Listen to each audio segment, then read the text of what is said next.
What up, Facebook? It's your boys here for Elevating Men, man. Another session with the fellas, man. We got a star-studded crew here tonight with me.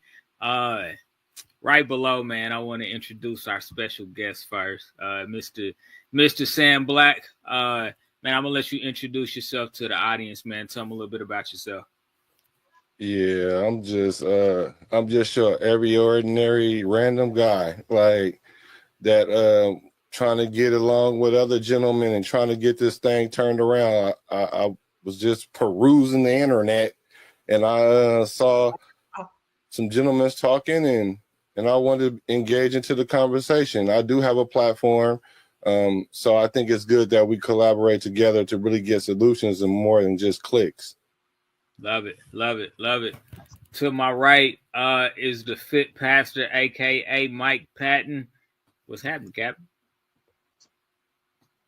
How's everybody doing? Good to see you. So blessed and honored to be amongst such astute brothers that is forward, and their objective is to elevate the mindset, the mind, body, and soul. So happy to be here. Yeah. And right below him, we got Coach G. It's my favorite coach, of course. What's up, man? What's going on? What's up, fellas? Man. My brother's another mother, man. I'm loving it being here again tonight. Good to see you. Sir. Yes, sir. Good to see you. So before we get started, Facebook, please do me a favor.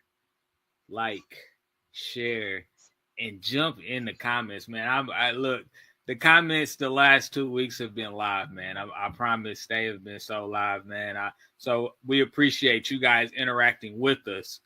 We hope that as we pull different pieces out of the conversation, that you guys appreciate being a part of it, because that definitely allows us to kind of expand our thought process when we get comments from you guys. It allows us to expand the conversation as well. Thanksgiving's coming up. Hey, have a great time with your families. Matter of fact, before we jump into the conversation, let's just do one little piece of what everybody's thankful for. So I'm gonna start. Dude, I am thankful for my brethren, man. I will tell you that there's definitely been some low points for me in 2024, but I've never felt like I was down because I always had my brethren to lift me up, man, and then my family on top of that. So, I'm thankful for people, man. You know what I'm saying? We're our greatest resource, and so I'm thankful for people. Mike P, man, why don't you tell us what you're thankful for, bro? I am grateful and I'm thankful for God looking beyond my faults and seeing my needs. And I'm still here. And I'm thankful for him allowing me and giving me the opportunity to share beyond myself, being in a state at this point in time of humility, and now bring up things now that I've fallen, now to make things better so I can stand.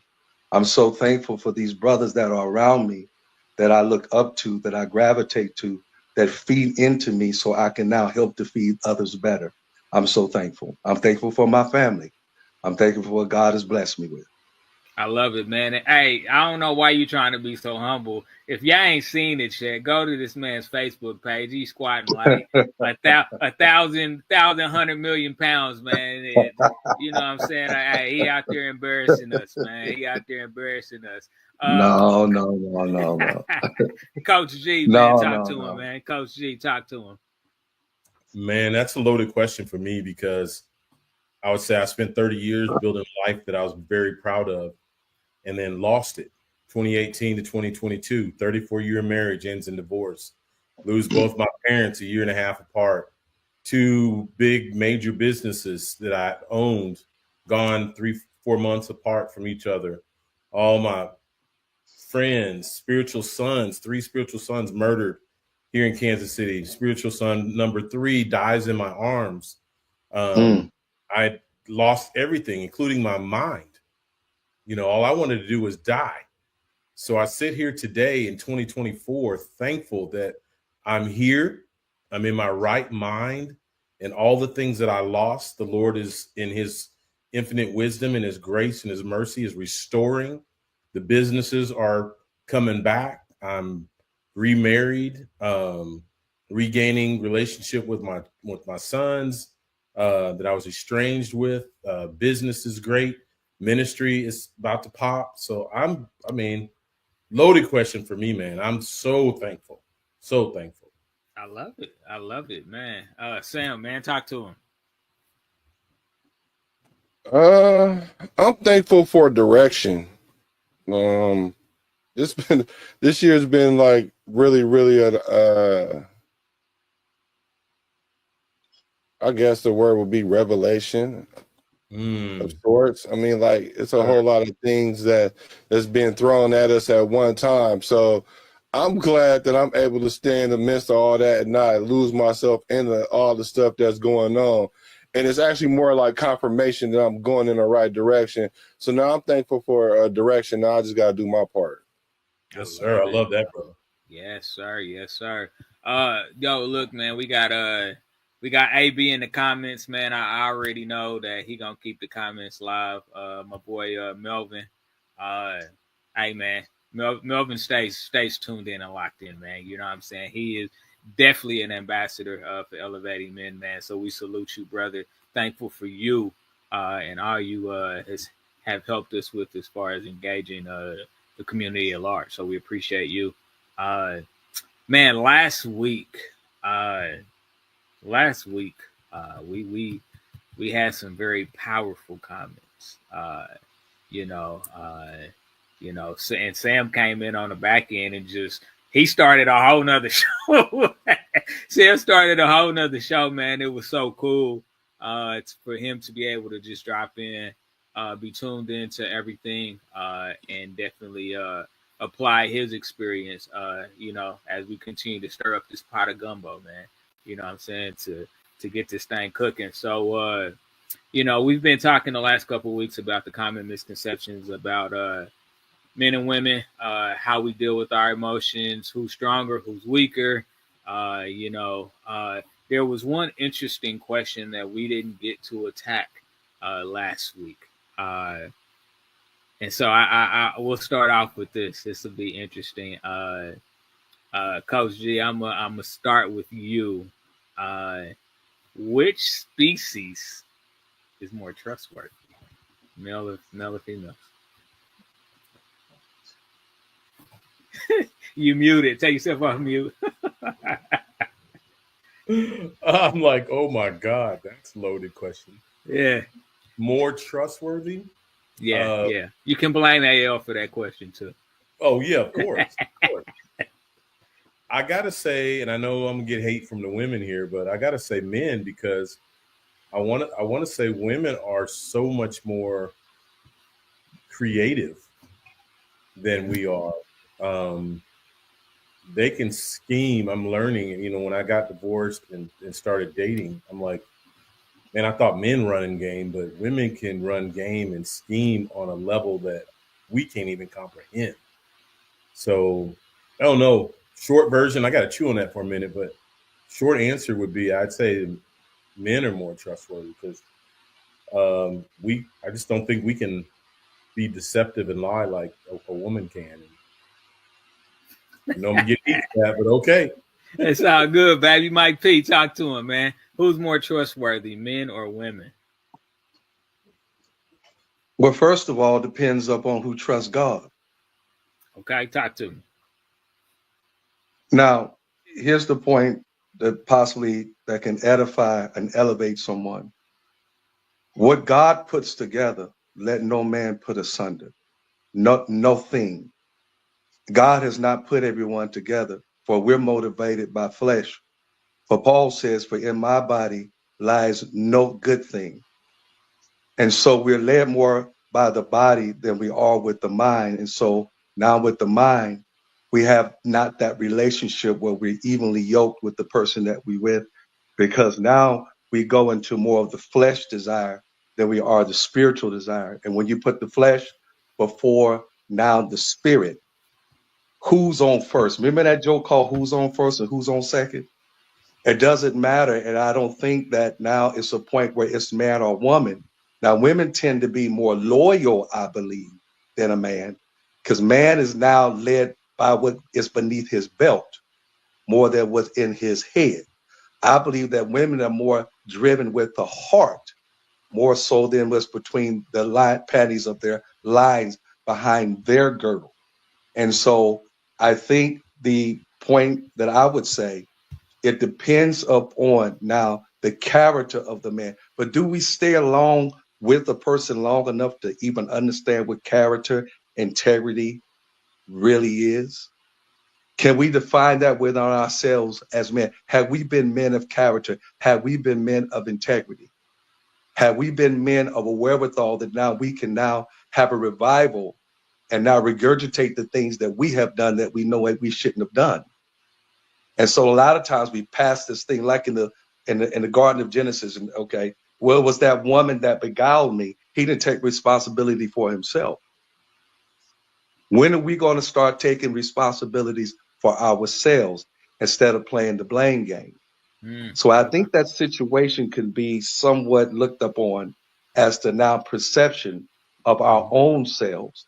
And that's really a hard question to really answer and give a definitive answer. I think it's more apropos towards now how a person has lived their life. I mean, that's why I asked you, because I get to ask the questions tonight. I ain't got to answer none of them. Well, I can't wait to hear Sam, because look at him chewing. I can't wait to hear this. I see.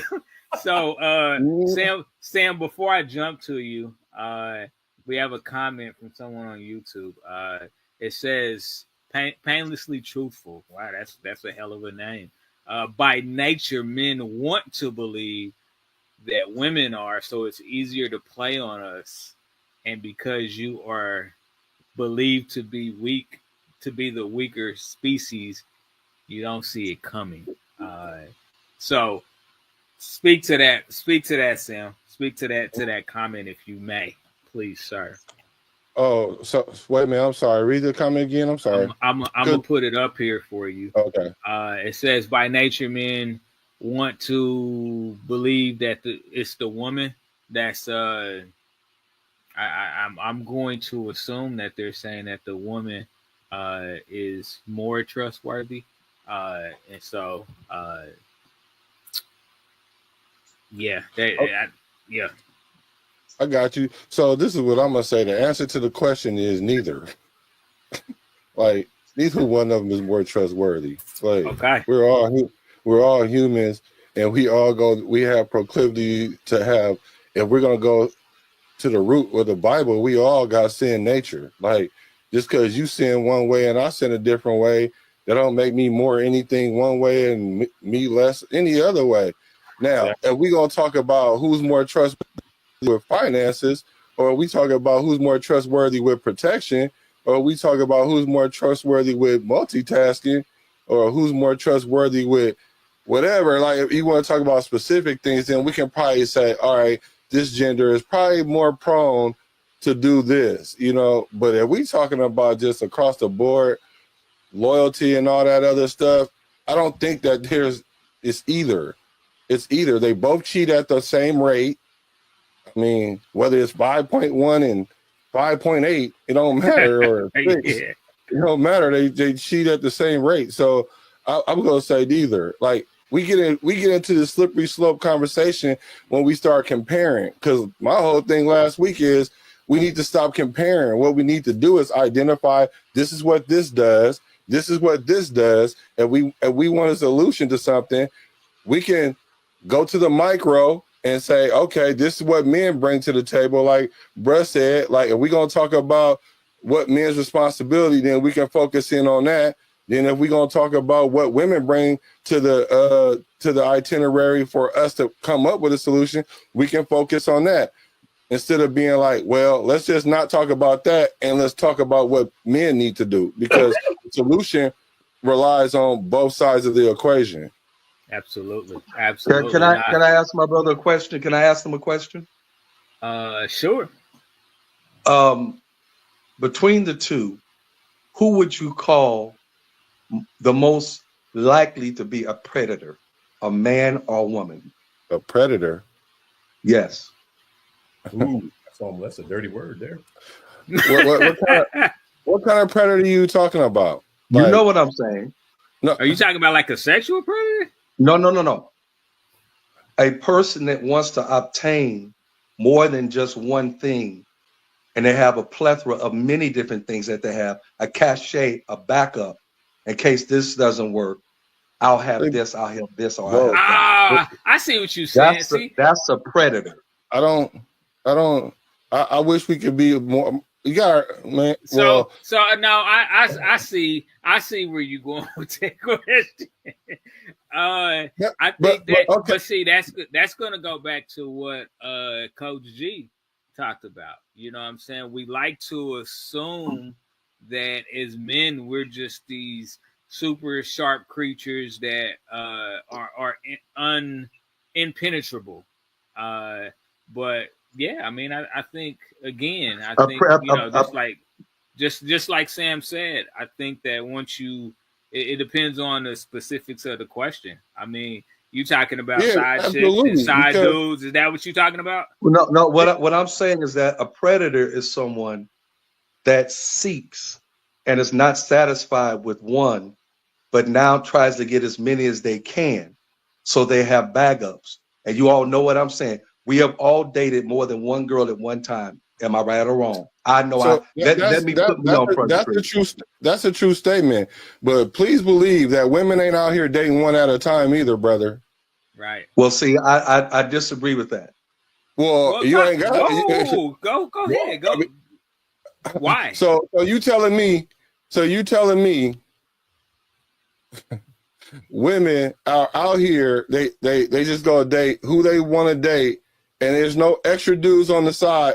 As you saying, like predator, I think that's an extreme word. Predator, when I hear predator, I'm thinking of someone who's stalking someone, or someone who's going that's after exactly someone. what I mean. That's exactly what I mean. I understand. That's what I'm saying. I didn't understand where you were coming from. But if you're asking me who's more likely to be non-committal, is that what you were asking?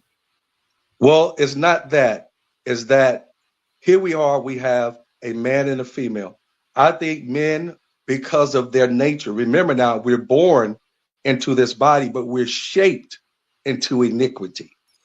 Okay? That's first of all. Now, here's a point that when men go out, they have the wandering eye, because now they're led by the flesh, and now they see things. And if it doesn't measure, if this person I'm with doesn't measure up to now what satisfies me, because I've had so many before that, I become a predator, because I've had one and I've had two or three. Now I want something that's better or to match the one that I have. So now we become predators, because we're never satisfied with the one, because with the one comes from the flesh, or it comes from money, or it becomes from status. And we've seen that in the political. Outside? We've seen that in the church. Have you been outside in 2024?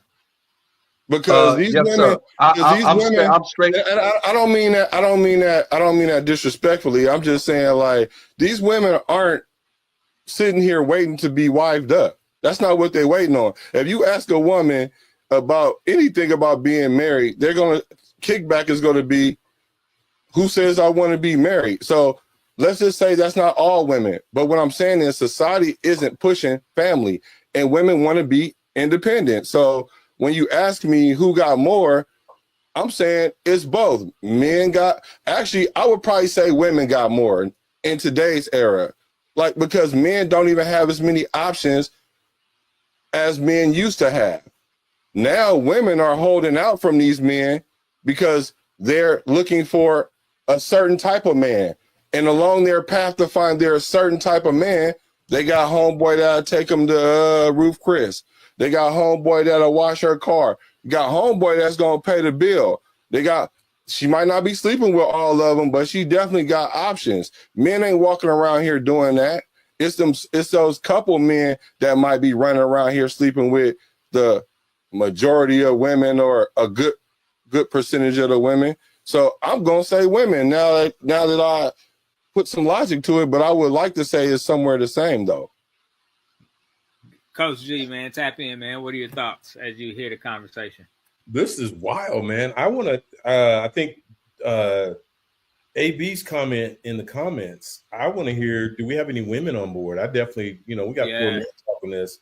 I want to hear a woman's perspective to chime in on this. But yeah, I think I agree with my brother Sam that that's too broad of a question to just throw to one gender.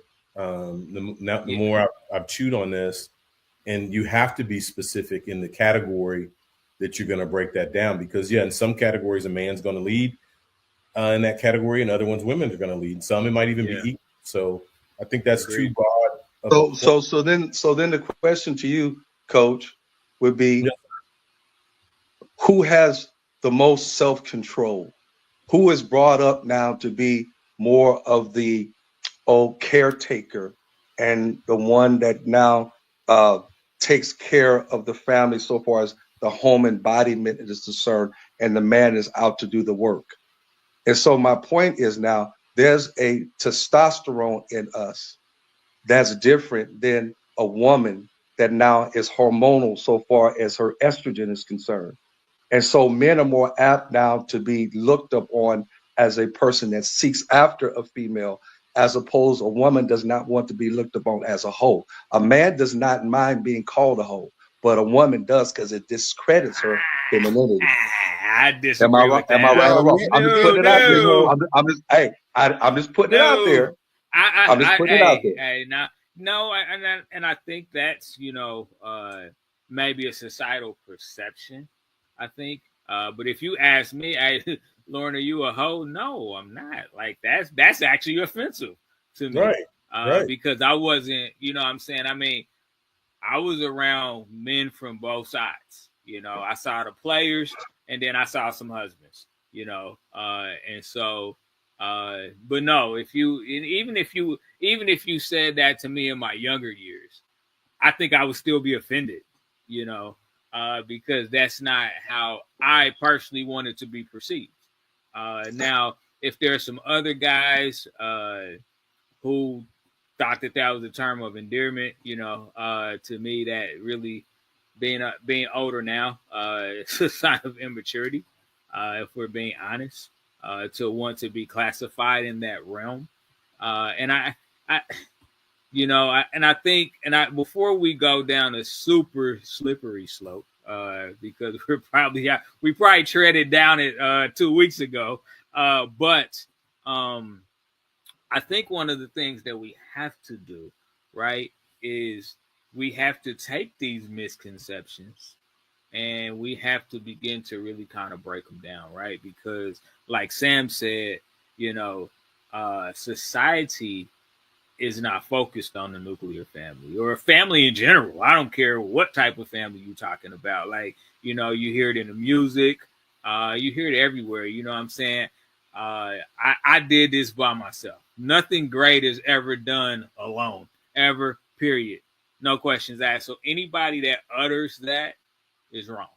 Like, they're lying, But that machismo and that bravado, whether it's male or female, is wanting to put that out into the atmosphere. But if you really cornered some of these artists or some of these people and said, okay, show me specifically how you did this entire operation by yourself. Talk to me about it. You find out real quick that everybody's lying, or men or women more trustworthy. They all lie. Yeah, but can I respond to that? Absolutely. Okay. How many of you now? I don't mind being transparent, because you don't have a heaven to take me or a hell to send me. Okay. I want to be transparent. All right. Yeah. There's a word called narcissism. Yes. Okay. And self-aggrandizement. Yes. And a person that is a narcissistic mindset does not have discipline within themselves. In my world, okay, I had a stronghold because my environment was different than the norm. I'm around these bodybuilding women. I'm around all these stars and different people from the Lakers, from football players and all that, doing the things of the environment that I was in. So yes, I was one until God delivered me from that stronghold. You were what? And from the stronghold of chasing women like that, being a hoe. Oh, okay. I'm sorry. Go ahead. I'm being specific. Okay, Right. that's why I know God is real, because He's the deliverer, and He was my doctor in my sick room. And I had to be delivered. But first of all, I had to recognize what I was in order now to become better than I know that I could be. And the way God wanted me to be. It's my relationship with Him, not what you think about me, but what God thinks about me. That began to be my intimacy. And so I had to now admit, confess, and repent. And now that stronghold left me. Now, even though I may have a thought, I don't act upon that emotion. And so we're talking about emotions and sensitivities. Okay. Right. I wasn't sensitive to how she felt. I wanted to get now what I wanted in the moment. Based off of what? I want you to go deeper. I want you to go Okay. deeper there, Based if you don't upon my mind. sexual Before you, gratification. Based Oh, upon wait, my wait, wait, sexual. wait, wait, wait. Wait. Go ahead, Sam. yeah, Wait, before you go before you deeper, go take ahead. it to 12 feet, let me see if I can handle 6 feet real quick. Oh, I'm with you. Cause all right, because a couple things kind of, we got to be careful about you. Okay, first of all, that battle that you talking about the battle of the flesh, right? Yeah. That's what it sounds like. We talking about the battle of the flesh, right? That has to do with emotions. Yeah. Mm-hmm. So I think we all got to go through that in this spiritual battle when it comes to God and everything. Especially if men, we're talking specifically men. Men, you definitely got to go through that, right? And No, you don't have to go through that. I'm going My when I father say didn't go through that. Let him finish, and then what I'll I let mean, you respond. well, I dare to say most men got to go through that, like the battle of the flesh, like seeing women and wanting to be able to do what they want with them that they shouldn't be doing. I would think that majority of men go through that. And so I think that's something that we all do. Now, when we say narcissistic, we got to be very careful about using these terms because, first of all, just clinically, there's only like 10% of people that's narcissistic. But we throw this word around like 90% of the people are narcissistic. You might have a narcissistic trait. There might be things that you do are narcissistic, but that doesn't make you a narcissist. And when we sit there and use that and we turn people certain things, then we start treating them in ways that's not even necessarily appropriate. So so when you say that, okay, we're being narcissists, I could take that with a grain of salt and be like, yeah, I agree. We're selfish. We don't care about the woman's feelings. What I used to say, the number one rule was run straight through them. I mean, like, I get it, right? And as you get older, you understand that's immature, and so you don't react to that so much. I don't know if it's so much about your emotions, but your emotions do drive you to make certain decisions.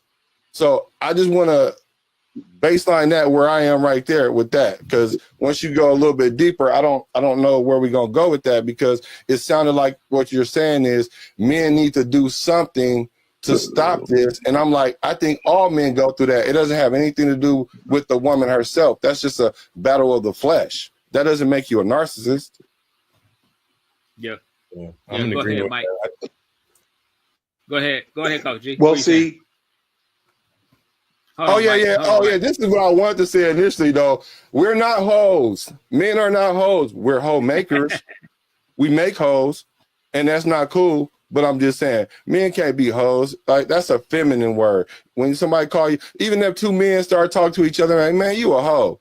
You know dang well that ain't go. That's like calling a man a B without calling them one.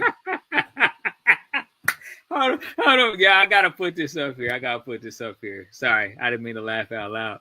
Let me go listen to Master P and Ice Cube so I can understand wanting to be called a hoe. Hey, Rayanda's in the building, man. Rayanda's in the building. She getting ready to start cooking, man. No, I look, man. And see, that's where things get. Like, we get so caught up in culturalistic language, societal language, and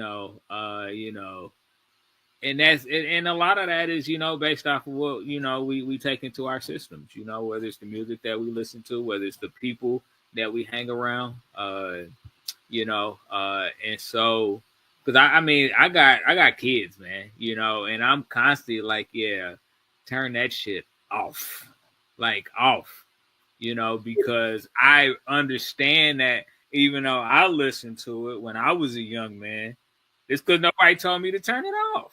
Nobody told me to turn it off. And so you know, I'm constantly like telling my sons, hey man, you know, you young, your mind is a lot more impressionable than you even understand. So everything that you're taking in is it's locking in somewhere, and it's going to affect the way you walk, the way you talk, the way you see people. And so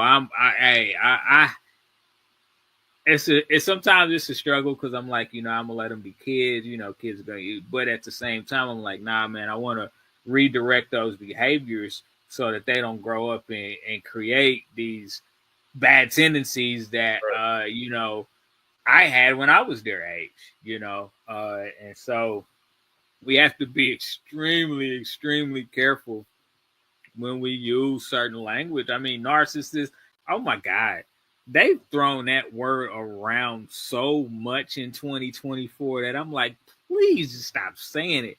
Coach G, jump in. I see you, man. Go ahead, jump in. Chewing here, I'm just like, I agree to both your points, but would you guys agree that one of our major problems with this topic is there's way too much generalization? We never look at an individual for the individual. We just, as to Sam's point, they might have a trait or two, and we just throw them in the pool. We've got this big narcissistic pool that we just throw everybody in the pool. And maybe that person, male or female, made a mistake one time, two times, whatever. And we live in this cancer culture. You make a mistake one time, two times, and that's now how you're defined for the rest of your life. Yeah. I didn't fully understand it. I remember my kids talking about that all the time. And then when I went through my situation, I experienced that full hand. I mean, I have a legacy of integrity, of trust and honor. And through trauma, made some bad choices, made some mistakes, did some things, said some things that I wasn't proud of to this day. But does that define who Gary is, who Coach G is in the culture that we live in today? Yes. Yeah. They've totally discounted, and I'm not the only one. So it's not woe is me party on Gary, but I feel like that's what we do in this society. That, you know, if you want to dumb it down in relationships, a man or the woman makes 1-2 mistakes, they're just written off. There's what happened to us fighting for a relationship, fighting for our love, rebuilding, okay, accepting responsibility for the mistakes, and how do I fix it? What happened to all of that kind of stuff? Well, it went out the window when accountability went out the window, which what happens with when, like the pastor said, it's been happening since the beginning of the time. Oh, it's this woman you gave me, God, whether it was right, wrong, or indifferent, because he wasn't lying. Right. But that wasn't the point. You know what I'm saying? The point wasn't that, like, they were hiding from the beginning. God already knew they was hiding before they even said anything. Right. You know what I'm saying? So that we all have a proclivity to do that. But now in this society, right, people don't want to address what's going on with them because they're full of themselves, because we live in this society that tell us, hey, love yourself. You're worthy. They start elevation of self. Like, you're thinking more highly of yourself than you ought to. So when you do that, you push what's really wrong with you onto someone else. What they call that projection. But what they'll do is they'll say, you're projecting on me, because they don't want to face what it is that was going on with themselves. So that way, when they see something, oh, you're a narcissist. No, what you're saying to me is you don't want to address what's going on with you. So you're going to put these labels on me to stop me from helping you see yourself. Because it's easy for you to show me about me. But then even though we having a conversation and we take the first half hour and address just me, I promise you we won't get to the half hour that address just you. Like, It's not going to happen. So that's what this society has done, has made people feel like, oh, I'm not the problem. I'm the prize. How could I be the problem? And so now we can't even have a real conversation. It's even to the point now that I can't even say men and women are different because everybody want to be the same because they having this battle. But we already knew it was going to be like that because God already told us they were going to be the usurpers. They're going to try it. So us as men, we got to separate ourselves momentarily, get our structure together, and handle business. I'm agreeing with that. Woo! Hey, man, mic drop. Coach G, man, I know that I said I wasn't going to hold you on all night because I guess I got you for a long, long time in life. So, hey, before we let you go so you could finish doing what you do, what are your final comments? I don't know if you had a chance to listen to last week's show, but when we talk about misconceptions about men and women or men versus women, I guess what is the biggest thing that you want to tell the audience as it relates to how we communicate, associate, disassociate with the opposite sex? Man, that's a lot there, bro. But you guys know my word in 2024 has been alignment. Mm-hmm. You know, when you asked me about what to be thankful for, I shared what I'm thankful for. So here I am, a man at 18 that gets married. All I know is my wife. 34 years. I think it's 60-something% of my life with one person. We get divorced, and now I'm in a world where, remember the last time I dated, I was 17, 18, 16. The world is completely different. The innocence of dating is gone. So I got played all the time. I got played, and then because I'm emotional, I'm trustworthy. I'll share my feelings, my thoughts. I felt like that's what women wanted and needed, a man to step to the plate and say, put your cards down on the table. But I got played. Mm-hmm. I thought I was being genuine, and then there was a whole other group of women. They were like, "Oh, you're too good to be true, so you got to be playing me. You can't be real." Yeah. So I don't know. I think for me, I had to take a step back, and I think this is what, to my brother Sam's point, we got to take a step back and stop generalizing.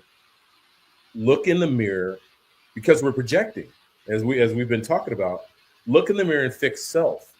I learned, and I can only speak personally, I learned when I stopped blaming them, blaming us, blaming whatever, and looked in me. It's my fault because I'm drawing a mirror image of self.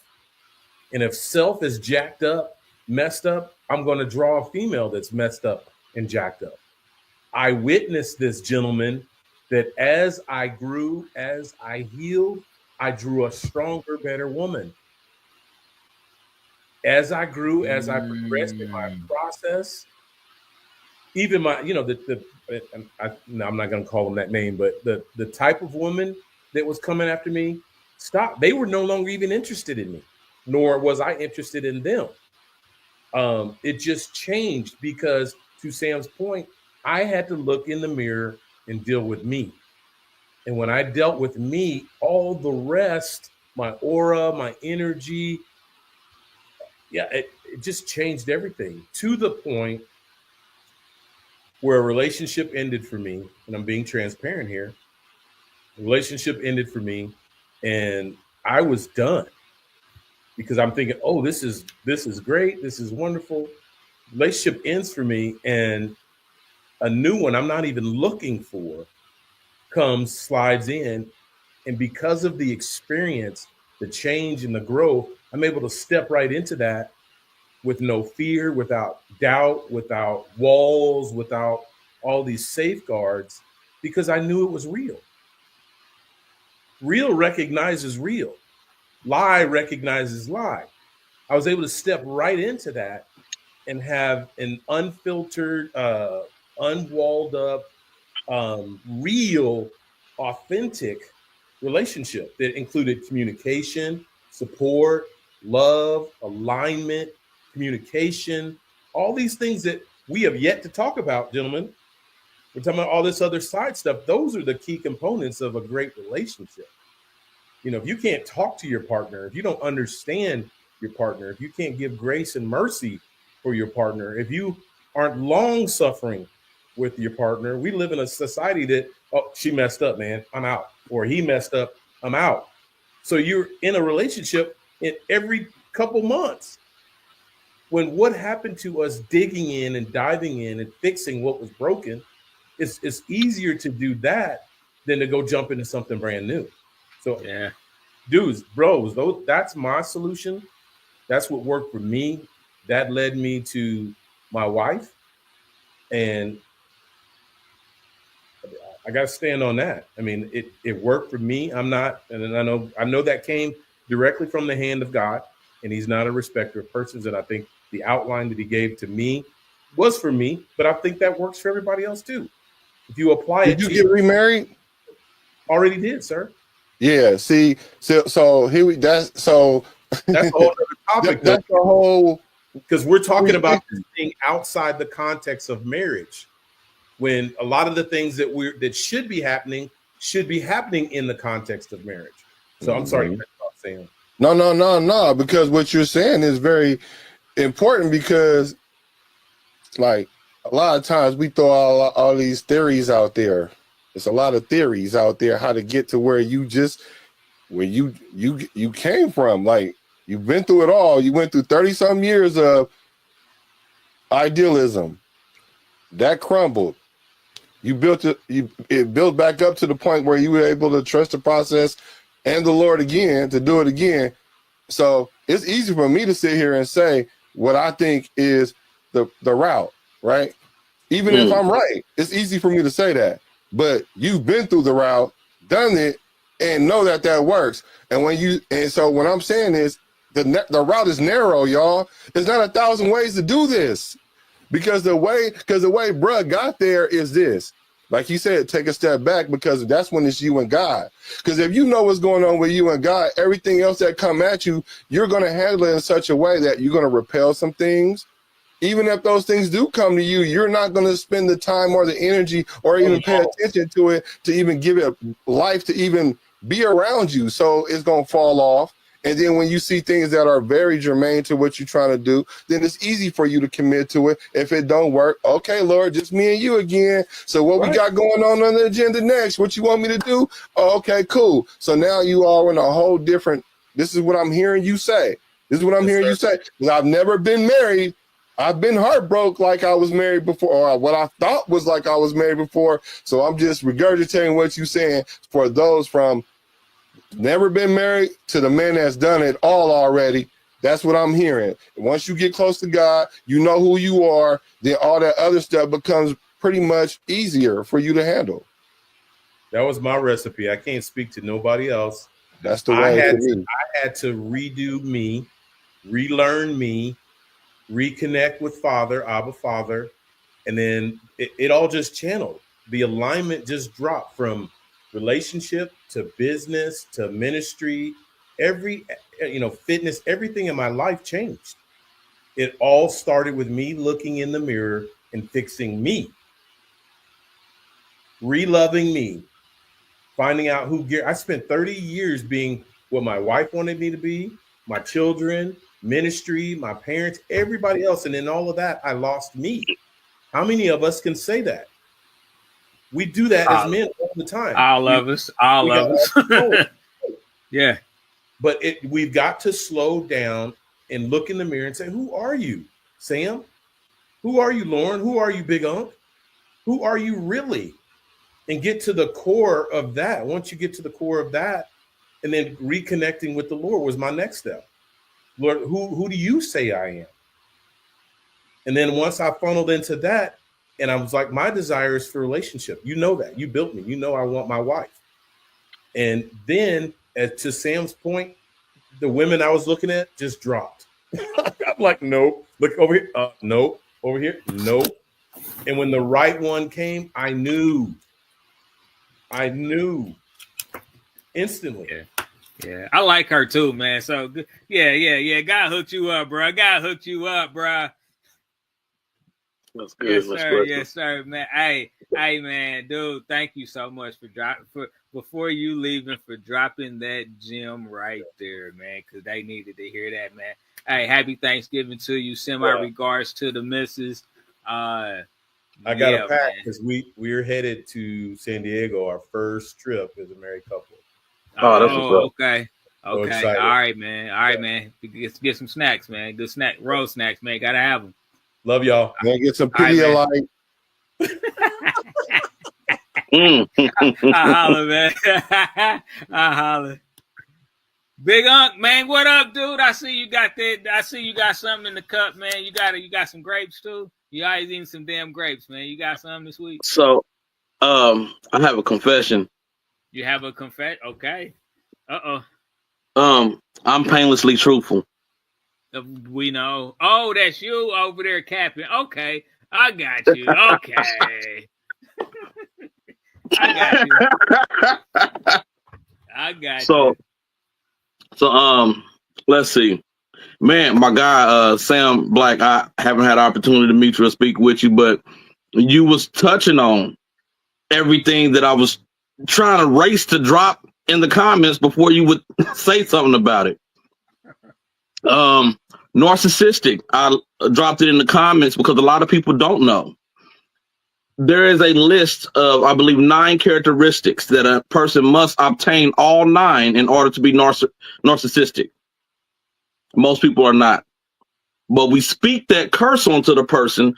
They may be controlling. They may be overly dominant. They may be self-aggrandized. But if they don't hold all 9, they're not narcissistic. They just have some flaws. They're a skewed person, but they're not the monster that social media has taken this label and thrown everywhere, just like slinging mud across the room, everywhere but the canvas. My God, Lauren, you spoke to somewhat of the same effect where you was touching on how we've lost words and we've lost the correct usage of them. And you was hinting towards independent. And I put it in the comments that independent is a false word. It's a fake word. Nothing is independent. Nothing stands on its own or stands alone. I commented towards the whole thing, and I really was hoping someone was going to really gravitate and touch on it. But it's in the comments. A hoe is a tool. And a hoe is a tool that is used to break ground in order to prepare or prep to sow seed in order to gain. Pimps used women to the point it was like using a hoe. You could send that woman out there to break ground so that you could receive a harvest on a seed that you never sowed. In slavery, our women unfortunately learned, and men, hello, homosexuality, to a culture that did not have it, that it was more profitable or safer to be the hoe to the master, and then you would be able to have some extent of protecting your offspring versus accepting the struggle of the situation of that day. But we've graduated to this day to where prostitution culture is very real. And now there's no one holding the reins of the hoe, of the tool that's being used to break ground to receive a harvest of a seed that was never sown by that person. Yeah, I picked all of that up. I picked all of that up. Great analogy and way to again utilize language effectively and properly, right? If I may, and I digress. Yeah. Sam Black, I would just like to say that yes, it was Paul that said that I'll become all things to all men so that some men might be saved. But then it was also Christ that came before Paul and said that, yes, you have great faith because you're able to touch Didymus, the wounds in my hands, because you're able to physically see because you walked with me. And although, James, you didn't believe until after I died, although I was your brother, he said, greater are those that will have faith that did not see me, that were not able to walk with me. I do not take anything away from my brother, Coach G's testimony, for it is great in its totality. But it does not mean that I had to be the pimp in order to be the pastor. It does not mean that I had to be a hoe in order to be an evangelist. What we realize is that Satan, what he does is he takes the gifts that were given to you, gifts given without repentance, and he will extort the gift. And that's usually where your sin lies, your sin of expertise. You don't have to successfully reach the end in order for me to tell you that this is not the way. An alcoholic can sit outside the liquor store all day and tell you, hey, man, you don't want to buy that R&R. You might be better with some of that privilege over there. You might not want to even indulge, sir, because it ain't going to end well for you. He hasn't come out of his struggle, but he's still able to give words of wisdom from his knowledge, because knowledge is what you live through. Wisdom is information you obtain without having to endure the struggle. Okay.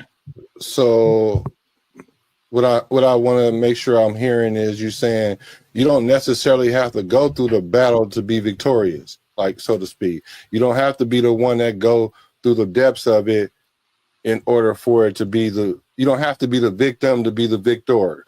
Because I think that's what you're saying, like, generally. Yeah. That's skimming the surface. That's taking the cream off the top and never getting to the milk. That's what I want to do, because I want to make sure I go down the right road before I say what I'm going to say. Because what it's also saying, in that same sense, if we follow all the way through, I'm not remarried yet, but I do know that the way to get there, I do understand that there was things I had to address within myself. Me coming to this realization also made me realize that although the Bible says that those that accept Christ become a new creature, but all things are passed away. I'm like, hold on, but I'm just now becoming a new creature, and I accepted you way back then. But hold on, did I really accept you? Can I even trust myself? Oh, okay, I got you. All right, so this is the thing with what I get from what you're saying. Yeah, ideally, you would want to watch someone else go through something, and then you be able to learn from it. But being that we lived in the sin nature that we do, we're always going to sin, no matter what. Even if we think we walk the finest line, we're sinning. We got sins we don't even know about. So I just packed that to the side to say, all right, God used a lot of broken people to get his message across. And I think that's because, so that way, when they got to where they got to, they know it wasn't them, because left to their own vices, they already know what they are: murderers, stealers, thieves, whoremongers, all the negative things that they say in the Bible, they know on their own, including Peter and Paul and all of them. So that way they can't witness the glory of God unless they know how sinful they are. So, and how I would equate that to what Coach went through is this. Yes, you went through that. You thought you were doing it the right way, but the glory go to me, because now you know for sure what you're seeing is not you, because you did what you thought was right and you still got an outcome that you did not foresee. Now, let's do it my way and see how it happens. And that's the path that he's on right now. And so for us is to watch that and say, okay, let's draw wisdom from that, so we don't necessarily have to go through all of that. Because what I would take from what he was saying is, you don't have to cater to your wife and your kids and your church and to everybody else. What you need to do is cater to the Lord, and then all those things will be encompassed. Yes. So the point that I was really pointing towards is when you made the comment and you said, oh, you're remarried now.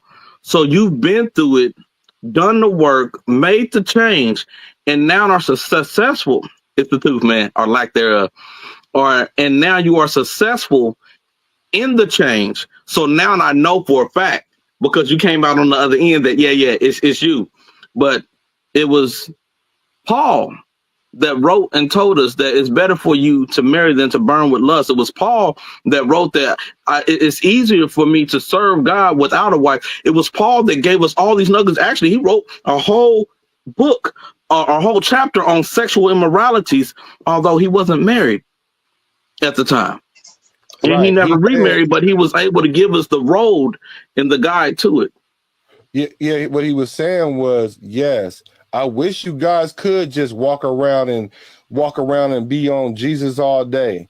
You know what I'm saying? So y'all didn't get confused with y'all lust and y'all desires and your sexual immoralities. But if you're not called to do that, and there's only a small percentage that's called to do that, if you're burning with lust, which most people do, it is easier for you to get closer to God and just be married to that person than try to walk around and try to live on your own volition. Can you guys hear me? Yes, sir. Go ahead. You see, first of all, Paul was an apostle, means he was set out to now set the outline for the church. Okay. And from that now, you're right, he set the tone. But see, there's two different types of emotion. You have a carnal emotion and a spiritual emotion. Which one are you driven by? The carnal or the spiritual? Therefore, if any man be in Christ, he's a new creature. All things have passed away. Behold, all things have become new. Then Paul says, be not conformed to the things of this world, but be ye transformed by the renewing of the mind. I can't see who I am until I look in that word. And my faith comes by hearing, not by what you say, not by what politicals say, not by what denominations say, but by what the word of God says. Now the Spirit, Holy Spirit, is to do two things. He's to help me and to comfort me and for the tearing down of strongholds. Now, let me say this one thing last. I was not generalizing when I said hope. I was talking about me. Yes, sir. Okay. I had to now be transparent, because if I confess my sins, then he's just and he's faithful to forgive me of my sins and cleanse me. And so confession is more than just me saying something. Now there's a point called repentance. I had to repent. That means I had to turn. If my people who are called by my name should humble themselves, seek myself and pray and turn from their wicked ways, then will I hear from heaven. Then will I hear them. I needed healing. And the only way they can do that was not the Dr. St. Luke's or St. Luke's East. It was Dr. Jesus. And everything you said is absolutely true. Absolutely true, right? So the question becomes, how do you bridge that gap? Because that's the end goal, but there is a process in which you take to get to that end goal. And everyone is not on that narrow road. So what we need to do is, the word generalizing simply means to me, I get you were talking about you specifically, but you're not in that alone. But we need to narrow it down to something very specific and then widen it, not go from wide to narrow, because a lot of people are not going to do what we're talking about. A lot of people aren't going to do what you just said. A lot of people can't even discern what you just said, because you, for one, got to have the Holy Spirit in you to even understand what you're talking about, because that's a foreign concept to some people. Even for those that do understand, that is a trial and tribulation and peak and valley of its own. And that's where that faith comes in, that you're going to come out on the other side victorious. So I guess my question is, how do we bridge that gap? Can I speak to that? Can I answer that? Go, Mike. You see, what happens is this for me. If anybody wants to go further than that, and I don't want to get too deep, but I have to break a point of reality. Okay. Now, the point of reality is now me ministering to you, now me sharing with you something that you don't understand, making myself available to have conversations of things in order to help you. What's the Great Commission? What's the Great Commission? Go ye therefore, baptizing in the name of the Father, Son, and the Holy Spirit, telling them what you know of me. So the best way I can get to you is by my testimony, by what I've been in, but now with how God has brought me out. And it was a long process. It did not happen overnight. Now, some has happened overnight, but for me, it took me being broken down, be torn down so I can see God, because I was so far narcissistic into myself, I couldn't see him. But he had something for me to do. So he had to take about those things that I now, what the love of money is the root of all evil. I was after things.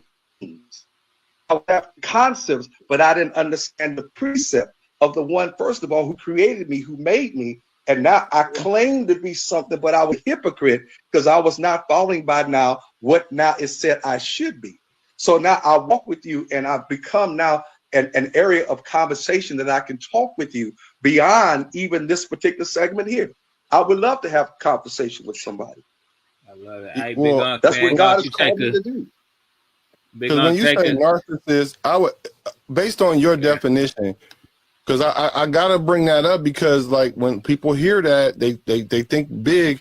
Well, we're all narcissists in the sense of what you're talking about. We've been narcissists since the garden.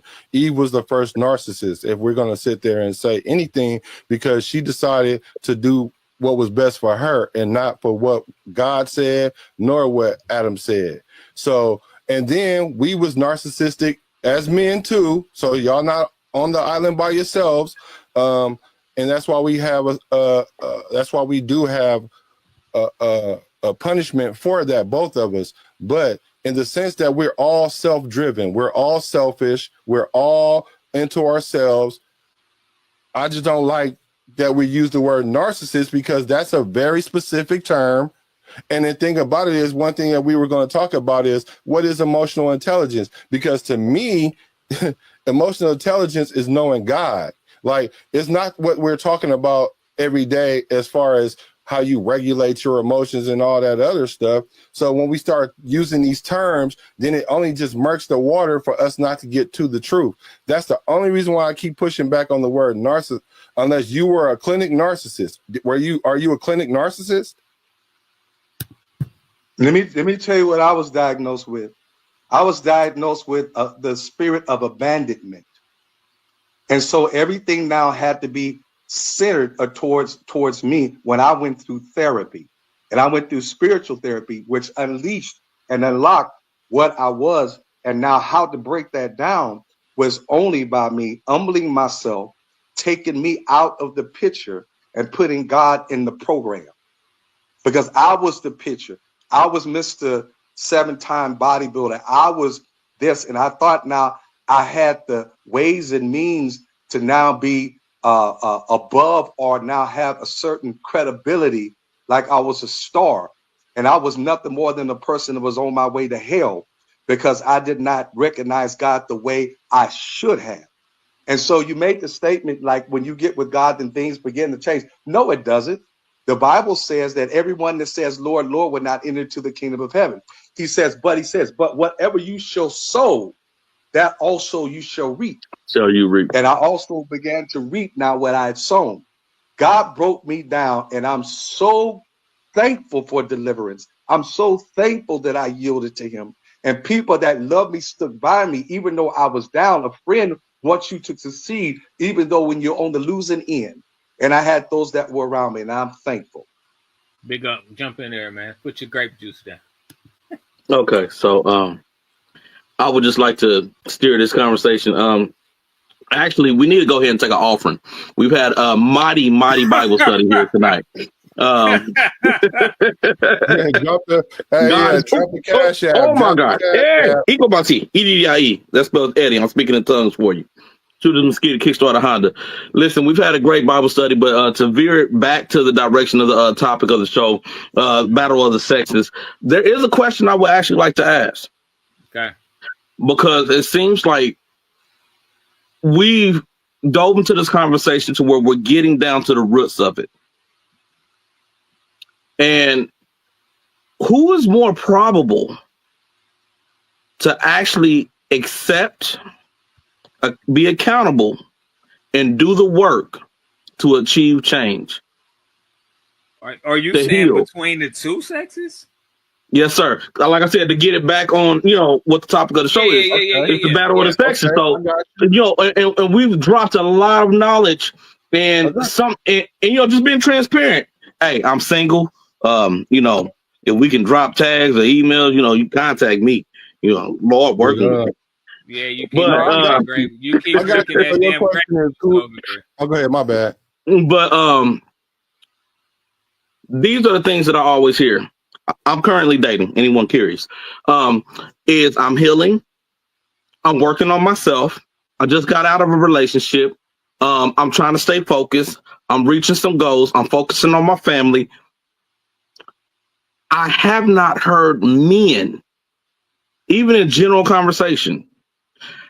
I've seen men do the work, but I have never heard men just at random or in defense speak that out. So now I'm curious, in the topic of the show, between men and women, who is more likely to actually do the work, not use it as a shield, but actually show, identify that there's an issue, being accountable, doing the work, coming out healed. Okay. Brother Sam, the answer to that, who's more likely to do that? If I had to put my money on it, who's more likely to do that? I would say men. I could be very wrong in that, right? I could be very wrong. I don't know what God has in store when it comes to fixing that big issue. But what I do know what God said, whose responsibilities it is ours, regardless who's going to actually do it. So I know who's supposed to be doing it. I know who should be doing it. And I know that we're doing it.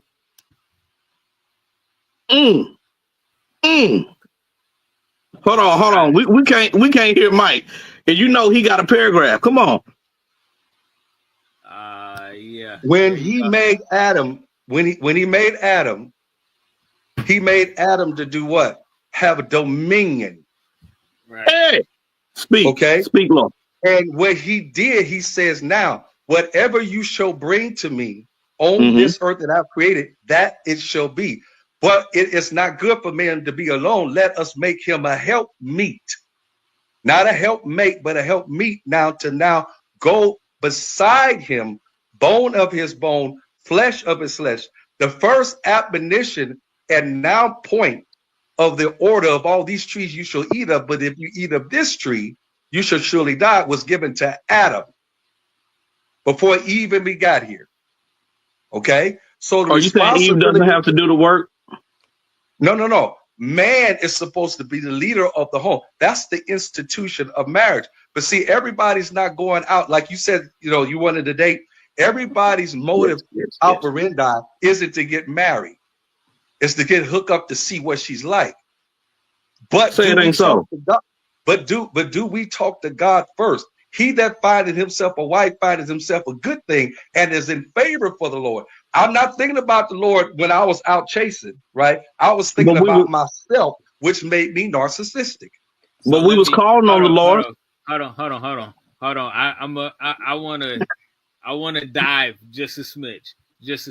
Rayonda asks not whose responsibility. The question is who. So she's going. Amen for direction. She's going back to the question that Big Unc asked. Basically, no, I answered that first. Whose responsibility? No, you did. I wanted to keep Mike on that trajectory. Oh, right? Okay. Just because our conversations often steer back to the Garden of Eden because that was the basis of what our place of knowledge is, right? And so, but I want to. See, brother Leon, we're Leron. I'm sorry. It's Lauren. Jab slapped me about Lauren. Listen, flesh and blood has not revealed that name to you, Bishop. I got you. But see, we're talking about two different things. One, we're talking about dating, and the Bible doesn't talk about dating; it talks about courting in the Old Testament. Number two, it's talking about marriage. So now we have to differentiate because now, if you're married, the man is supposed to be the head of that home. What if you're single? Who does the work Men or women? Working towards what? Like being identifying that you have issues, being accountable to your issues and to the damage you've done to others, and then actually doing the work and coming out healed. Who's more likely, men or women? First of all, less Men. God builds a house, then your labors are in vain. If God Men. ain't building that house, now a person that's spiritually minded is now going to see.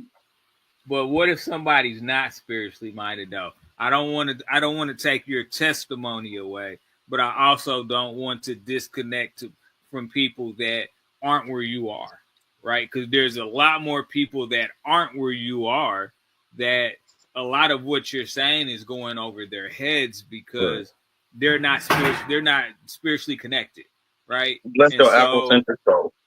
Yeah, and so and I think, and I tell you what's interesting about where we're kind of going, where we're saying that the answer to that question is men. So Rayonda asked a question, which we have to speak to. So if we're more apt to be the ones that are doing the work, is it because we're more emotional, we're more broken? I want to ask that question. Okay. So then I would say to this. Then a person that is not at that level, I would say to sit back and not identify what is your modus operandi. What is your motive? What do you want? So now it's a situation. Who am I? Where did I come from? And now identifying myself so I know what to give, when to give, and now what I want to receive. But see, a lot of times we run into a situation we don't even understand ourselves. So we don't know what to give. So our emotions are like from a rock to a hard place. That part right there. That part right there. Okay. I think what we've continued to do in the last 3 weeks, right? The last 3 weeks, our conversations have come back to knowledge of self.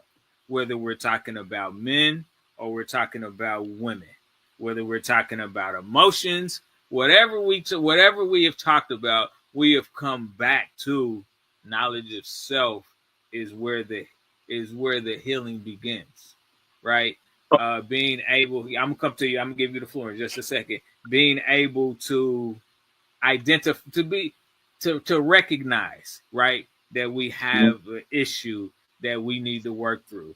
Being able to say, okay, now that I've recognized the issue, I need to put things in place to be able to start doing the work.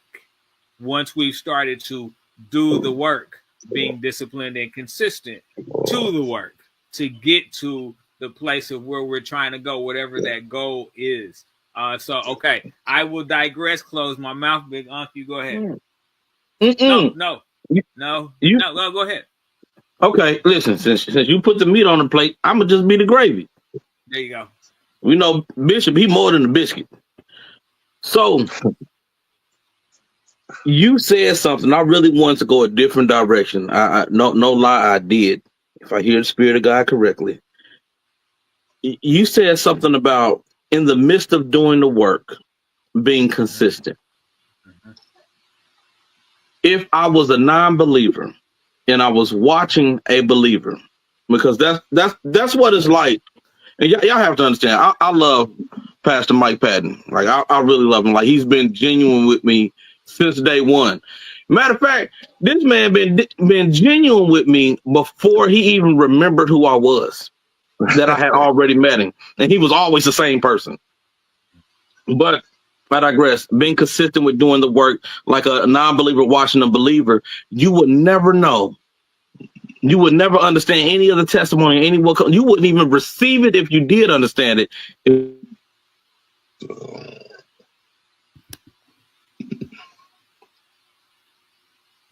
Then I'm muted. Okay. So the thing that I wanted to point out is that men, by nature, we are conquerors. Even if that means conquering yourself. Women by nature are nurturers. Even if that means nurturing yourself. Okay. The issue when raising a child that we have, because we have to realize that our emotions and all that makes up who we are, that's our personal baby. That's your baby that you always carry, you always take care of, because can't nobody take care of it the way you can. Women will nurture what's in their heart, where men will seek to conquer what's in their heart. I'm not going to let this affect me anymore. I'm not going to let this thing rule me that I have no control of. And we treat our children the same way. I'm not going to let this little rascal run through this house and act like he run this house. Where the woman will say, hey, clear the room. Let's make everything safe so the child can have free reign. And that's what happens. Our emotions, a lot of times in our women, begin to have free reign because it was not an example.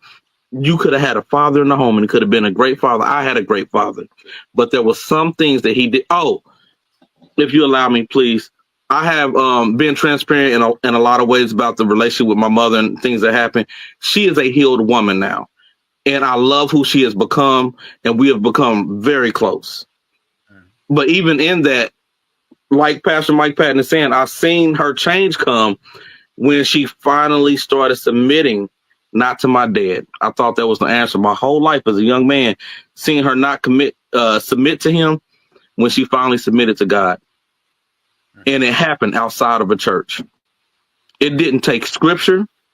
It didn't take a bishop, a pastor. It didn't take her husband. It didn't take me, because I said a lot.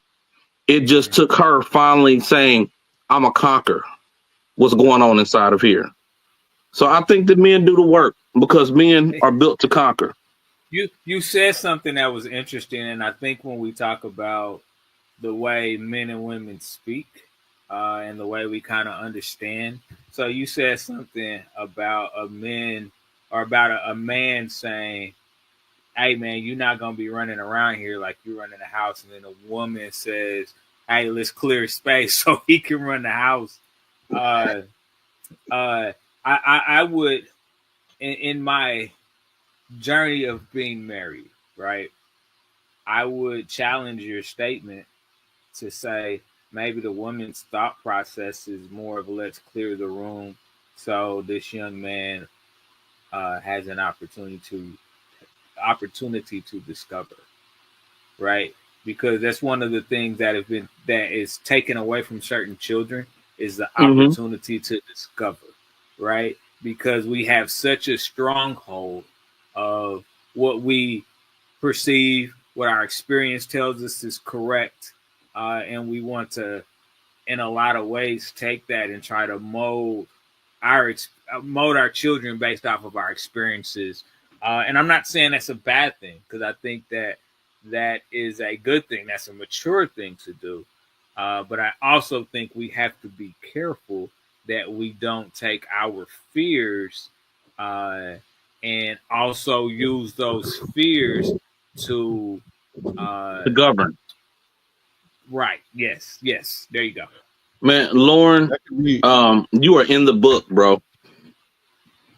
I get most of my revelation. I hate being this way. I get it from God. I'm not a book reader. I love reading articles. I need that straight to the point. God gave me the rest. I'll cite things that came out of books that I've never read. When I got saved, I decided to start breeding dogs, and I started learning how they're related to raising children. There's a statistic. This is a documented fact. Fact is something that is not able to be argued. Okay. Children come out with genius level intellect, but after being told no so many times, we think we're telling them, no, put that down. No, don't touch that. No, don't say that. No, don't hit me. But what we have done is actually trained the child to stop thinking. We trained the child to stop growing. So even in what you're saying, it is still a nurturing aspect to say, clear the room, let the child discover who they are. Where the father, even in parenting, is still love, but we're conquering the wildness of the child. Where the mother is nurturing and pushing the growth. Okay. I like All it. right. I like the thought process. I don't agree with that at all. Actually, You talking? Okay, I love it. I don't agree. I agree with the premise of what you're saying, right? Because the premise of what saying is, if you allow a kid to discover things, and then they'll be able to express their genius level that you called it, intellect. And what I would say is, like, humans, amongst all animals, their gestation period is a lot longer. Mhm. Like babies can't. There's a lot of animals where babies can protect themselves to some level of degree in the first year or two, or whatever. It takes them about 7 years as humans for a baby to be able to really be autonomous. So when you put things in order as the man, as you should. So this is a fine line. So follow me here. I'm gonna use the example of Lauren. He doesn't allow certain music, right? For the Right. simple fact that he knows, based on his experience, that you could be indoctrinated with some of that stuff. So if the mother says, let me clear the room and say, hey, Lauren, honey, okay, I agree with you, but let's let them listen to it just in the house. Now you're compromising something there, right? Now you can compromise to a degree, right, as the leader of the household, but what you do is you give them free reign, just like God gives us, quote unquote, free will, but that's within the confines of the four corners of his book.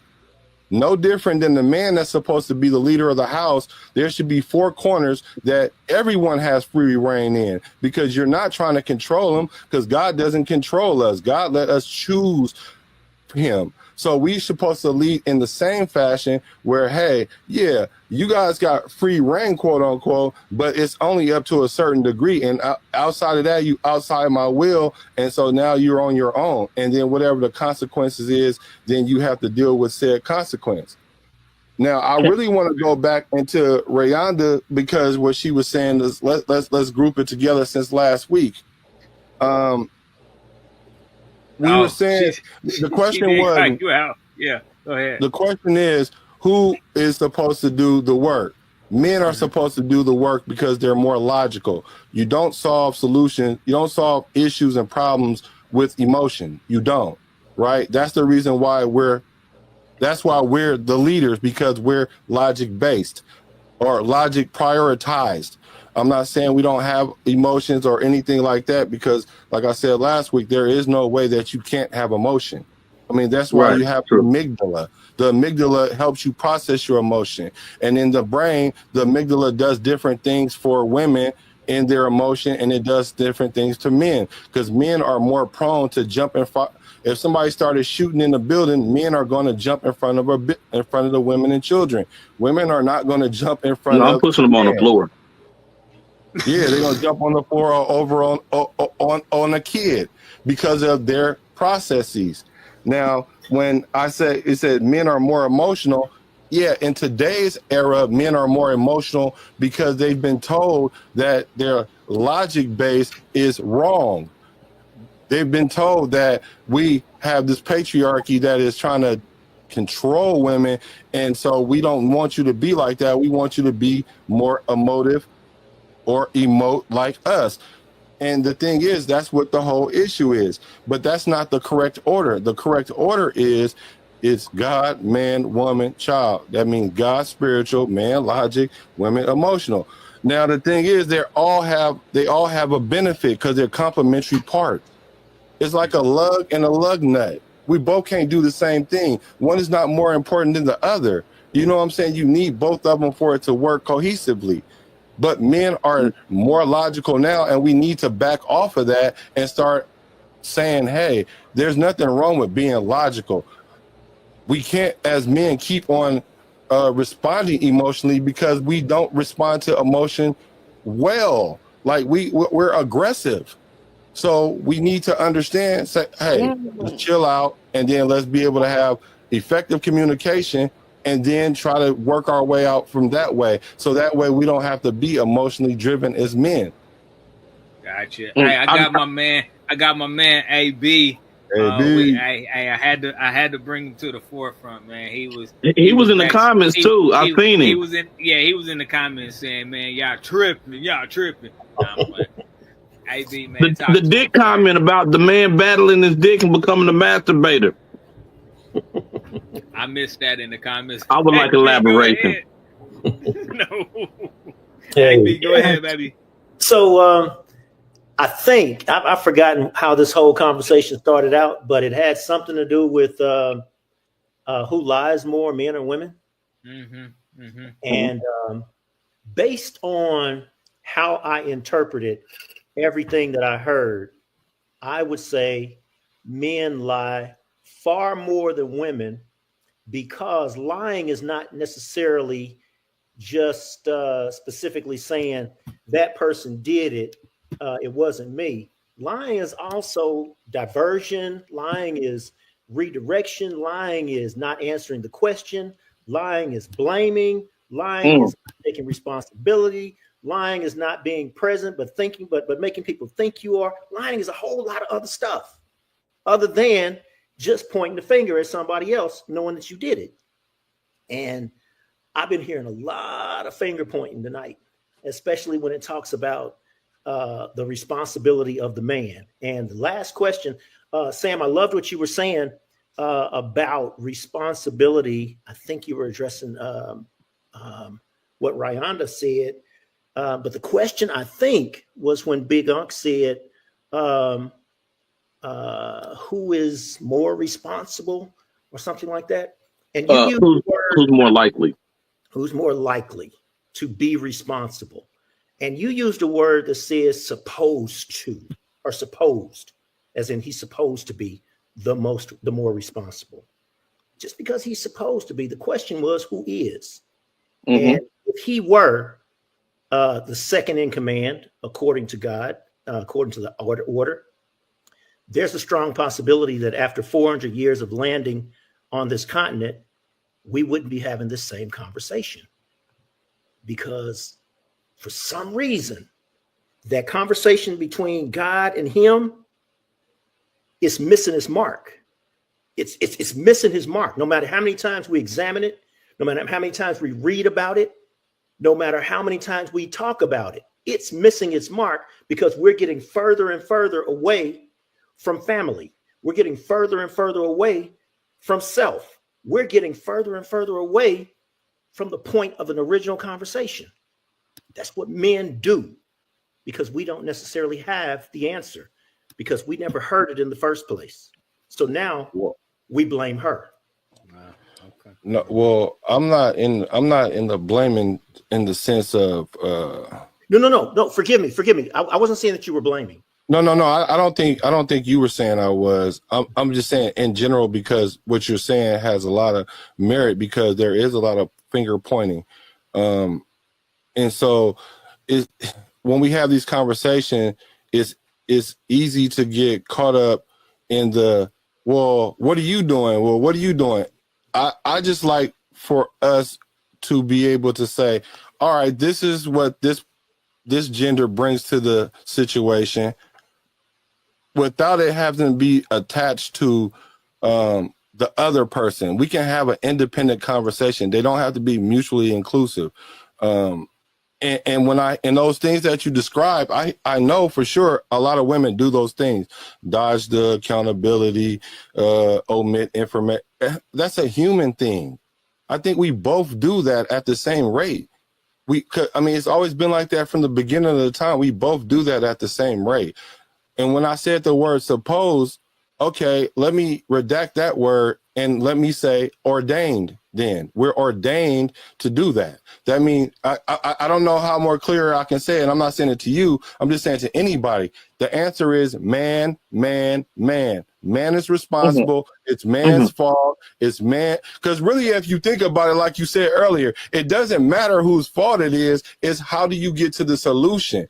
It only matters on whose fault it is. If, let's say, for example, you keep getting in the car and it had no gas in it, then you got to realize, whoa, why am I not having gas when I know I went to the gas station last night? Oh, because the wife drove it. Oh, now she's at quote unquote fault for it. But now you can say to yourself, hey, I know she's going to drive the gas out now for me not to trip on it, or just go put some more gas in it, whatever. I'm just saying we when we point out a specific thing that they do, let's not take it on 10 as it's like that's the end all, the be all, and the reason why these things are this way. They're this way because of both of us.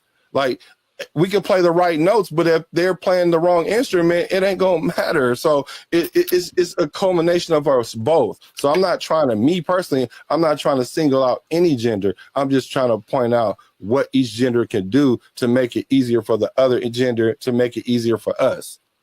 It's our job. I hear that, and I agree with you. You have been using that platform throughout the conversation. Let's get back on point on what we can do about this, because both of us do this.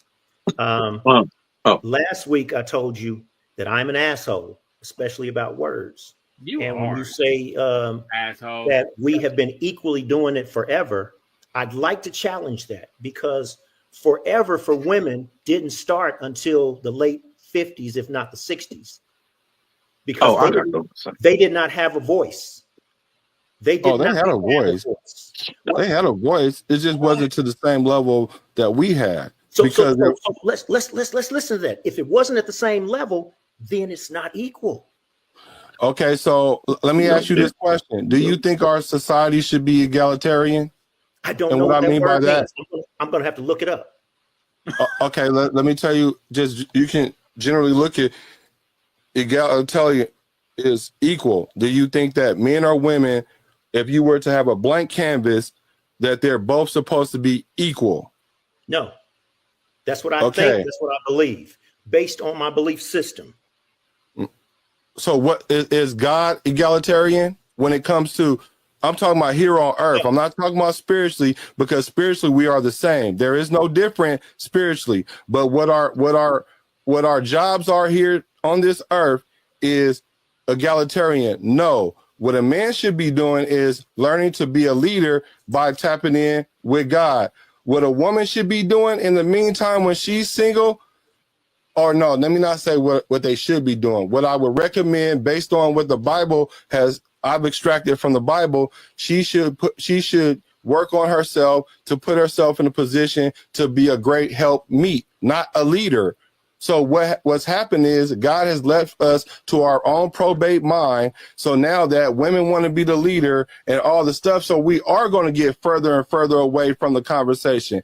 But the thing is that we got to keep in mind is there's only going to be a small select that's even going to get it. So it's not meant for the masses to understand, just those few. And I'm not saying we should not cast the net wide. What I'm saying is only going to be so many that get caught.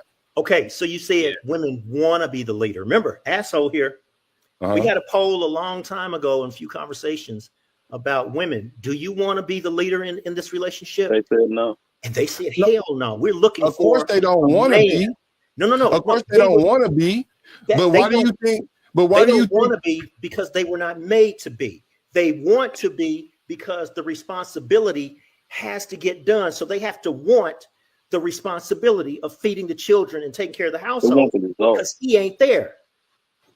So would you agree that also what you're saying is true? They innately do not want to be innately because they already know they've tried it and it's too much work. Why you think that they crashing out right now at high rates? They understand that they don't want that. But also with that being said, God also said that as punishment, since you let this woman go out there and do these things, she's going to always try to usurp you. She's always going to try to be the leader. She's always going to try to take your authority. So with that being said, being that is a dynamic, that's what I mean by women want to take the lead, because the whole independent era thing helped push the usurpation. Now, do they really deep down inside want that? No. What they want is men to stand up, be close to God, and direct them in the way that God have us intended to lead them, just like God leads us. Yes, I think you said. Hold on, Lauren. Hold on. I think you said God said because you let that woman do something, usurp you. Was that something what you said or something like that? I said because you allowed the woman. Because you allowed the woman. So let me ask you this. Who neglected or gave up or moved out of his role first? Uh, Because Who you allowed. moved out of their He's role talking to the man. first? He's talking to the man. The- the- Because the- you allowed. The woman moved out of her role first. hold on, please. Hey. Okay, Hey, look, okay. look, wait. Well, can I tell you wait, why I say that? Wait. Because No. I will mute all of your mics. Hang on. I will be every mic around. King Kong ain't got nothing. Oh, I'm sorry, guys. Yeah. No. You're good. Look. All right, everybody except for me, because I'm just enjoying all of this. I want everybody except for me to provide final commentary before that happens. Ryanda, I need you to clear your schedule. I need you to be on the show next week. Boom. yes, sir. Boom. Most definitely. Boom. All right. Let's start with Big Unc. Big Unc, final comment, sir. You should have put me last. He said, I will mute every last one of your mics.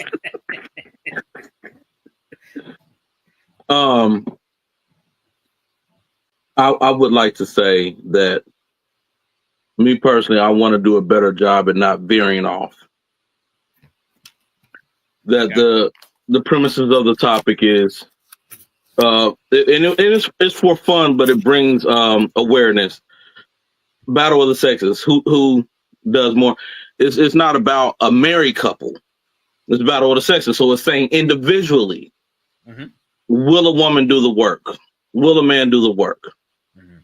I still stand by that men being built inertly to conquer, that even if it comes to that self-realization of that identification of accountability to yourself, that I'm trying to stay away from biblical premises here, that we would do the work, that because the work is being done in silent, because there's no cry out, which men usually don't cry out, we cry in, that people don't see that work is being done. They just see that later a change has happened. He's not who he used to be. Women cry out in the midst of doing the work because, oh, thank you, Lord, that is good.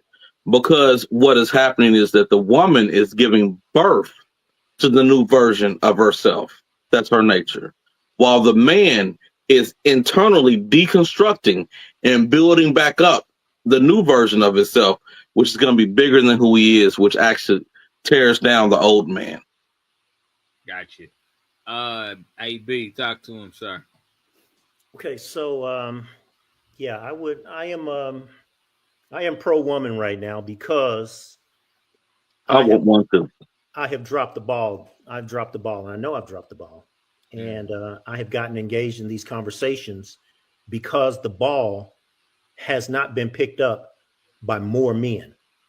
That's a generalization, because there are men out there who have picked the ball up, carrying the ball, and they are passing it on to their future that they have built. However, for elevating men's purpose, we're talking to men about, we're talking to men who have similarities like me, who haven't picked the ball up. And for that reason, this little box that I'm talking to, many women have had to pick the ball up. They've had to raise the kids. They've had to work while raising the kids. They've had to work while sick while raising the kids. They've had to work while sick while raising the kids, while dealing with that man, until he found what he claimed to be his new self.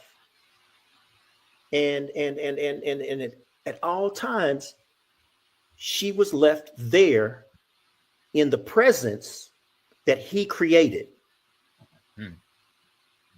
And that's my point. Okay. Brother Sam, talk to him. Yeah, I feel what you're saying. I am I'm pro woman for sure, but I'm pro God first. And I think that we need to stop focusing on.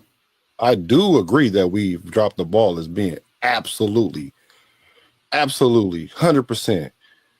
But I don't think the solution is us trying to placate to the needs of women because they had certain plights. Not to say not to validate it, because yes, it's very much validated, because at the end of the day, when we're not present as men and you leave it up to women to do certain things, then certain results come about that was not in the order of God. So that's on us. Like, so we can't absolve ourselves from that responsibility. So I totally agree. But I do think we need to focus more on how God wants us to move as men, and then how we are to provide and protect our women will come naturally after that, and then it won't be a hard conversation to have. And I just want to clear the reason why I said women was the first is because she was the first. She made the first action. Now I do understand that the sin is not in the action; it's in the heart of the action, right? And I don't have any proof before that Adam did anything prior to that. I do know that he told Eve what the play was, and she decided to do something different because, of course, the serpent is going to go to the weaker vessel per the Bible, because I'm pretty sure if Adam saw a talking serpent and he named every animal there, he would have been like, wait a minute, what is this going on? Like, I've never seen this. Let me go to God and see what this is. So anytime you take something out of order, it's not going to work right. There is no right way to do wrong. So I said women was the first because they made the first action. I don't really like to quantify it that way, who's at fault firstly, but what I do know, we both in the boat together, and the only way we're going to get out this boat is not relying on women to do it for us, because that's not what God ordained us to do. Mm-hmm. And I love this conversation, by the way. Well, here we go, folks. Goddamn. What a conversation. What a conversation, man. We have heard so many different takes and views from all the brothers except for one of the main ones, man. He's a little under the weather tonight, so he couldn't be with us, but I know he'll be ready to be back next week. Fellas, man, dude, shit. I am so honored to just have been able to sit here as a fly on the wall and listen. Gather intel, learn how to become a stronger me through listening to y'all. It's a beautiful thing. One of the reasons why we're here, why we have these conversations, is because, iron sharpens iron. So, when you take the time to listen to somebody that can provide wisdom and knowledge and direction, right? It should be the precipice of, one of the things that we want to do in life. So I appreciate all five of y'all that just spoke gems and wisdom tonight. I think one of the things we can say is that we're all human. We're all flawed. We all have an opportunity to be better. We all have an opportunity to grow, to evolve into who God ordained us to become. If you want to use it from an earthly perspective, we all have an opportunity just to be a better freaking person, and so look, next week the recap is going to be amazing. That's all I have to say. We're going to have Miss Ryanda Hall. She will be a part of the panel. My man AL will be back, man. Y'all say a word of prayer for my man. You know what I'm saying? He's a little under the weather, but we're gonna bring him back. We're gonna bring him back over the weather, as God has given us dominion over everything, right? Mm-hmm. Sam, dude, if you have an opportunity, please clear your schedule for at least one more week, man. We would love to have you back on the panel for one more week so we can kind of wrap things up. Big Unc, AB, Mike P, Coach G.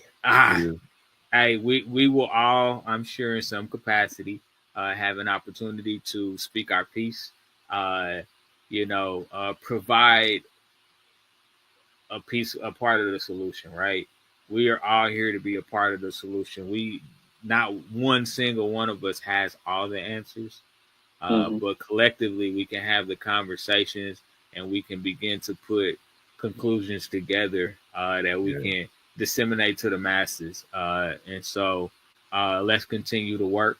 Let's continue to elevate, do what we do. Facebook, thank you so much for the comments. YouTube, thanks so much for the comments. Like, share, go to YouTube, subscribe to Elevating Men. Join our Facebook page here, elevatingmen.com. So many things in 2025 is going to be fantastic. But last thing I'm gonna say, and then we're gonna go. Enjoy the holiday, whether it's with family, whether it's with just one person that you care about. Enjoy it. If you get full, you get fat, great. If you don't, great too. But make sure you take the opportunity to soak in life and all the beauty that it can bring, and just enjoy yourself, even for a day. This is Elevating Men signing off next Monday, 8 p.m. Please do not miss it. Tell your friend to join you. Tell somebody to join you, because I want to have a full dynamic conversation. I want the comments to be full of stuff. So please, don't keep this within your own walls. Don't keep it to yourself. Share this podcast. We got footage. We've been doing this for 3 years now. We got footage. We got conversation. And so we appreciate y'all. We thank you for tuning in, for going on this journey with us, and we will see you next Monday. Peace. Rayonda coming.